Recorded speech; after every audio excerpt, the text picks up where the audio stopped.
দীনবন্ধু মিত্রের ছদ্মনাম গন্ধর্ব নারায়ণ কিনা এটা নিয়ে একটা সংশয় দেখা দিয়েছে।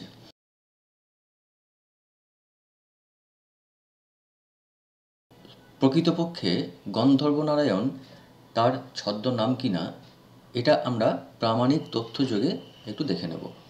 প্রথমেই যে আমাদের রেফারেন্স সেটা হচ্ছে সরোজিনী দেবী প্রণীত আদর্শ জীবনী। তো এই গ্রন্থের আমি চলে যাব 45 পৃষ্ঠায়।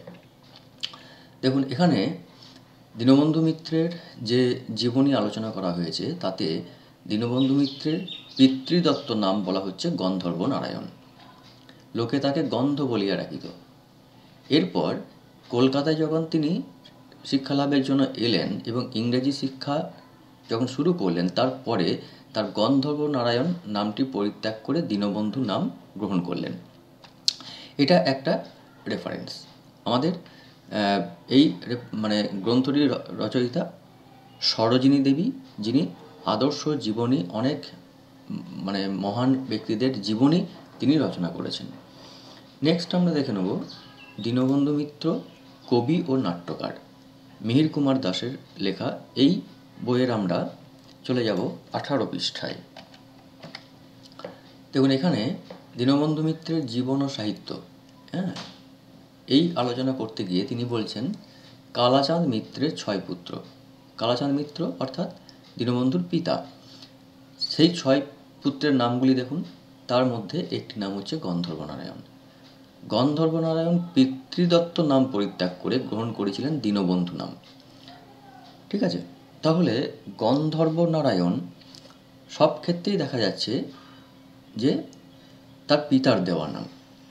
এরপরে আমরা যদি পরের পৃষ্ঠায় দেখি, এখানে দেখুন কলিকাতায় ইংরেজি লিখিতে আরম্ভ করিয়া দীনবন্ধু পিতৃদত্ত গন্ধর্ব নারায়ণ নাম পরিত্যাগ করিয়া দীনবন্ধু নাম গ্রহণ করেন। তখন হইতে দীনবন্ধু নামে পরিচিত হইয়াছেন। এটা কে বলছেন? দেখুন, এখানে ফুটনোট দেওয়া আছে। একে আমরা দেখে নেব কি নগেন্দ্রনাথ বসু তার বিশ্বকোষের 8ম খণ্ডে কথা বলেছেন।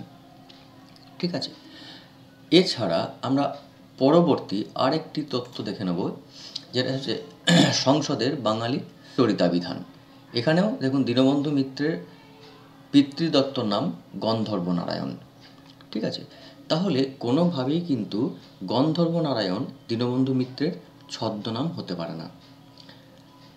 এবার তাহলে তার ছদ্মনাম কি? এই প্রসঙ্গে আমি একটু দেখিয়ে দেব যে নীলদর্পণ নাটকের ভূমিকাতে তিনি এই কস্যচিৎ পথিকস্য নামটি ব্যবহার করেছিলেন নিজের নামের পরিবর্তে। নীলদর্পণ নাটকেও আমরা যদি মূল বইটাতে যদি দেখি, সেখানেও কিন্তু এই একই বিষয়টি, এই কস্যচিৎ পথিকস্য নামটি কিন্তু উল্লেখ করা আছে। এটাকে আমরা ছদ্মনাম হিসেবে ধরতে পারি, যে নাট্যকার তার প্রকৃত নাম এখানে ব্যবহার করেননি। তাহলে আমার প্রামাণিক যে তথ্য আমি এখানে দিলাম তাতে আপনারা দেখলেন যে দীনবন্ধু মিত্রের পিতৃদত্ত নাম গন্ধর্ব নারায়ণ। তা বিভিন্ন প্রামাণিক তথ্য যোগে আমি দিলাম।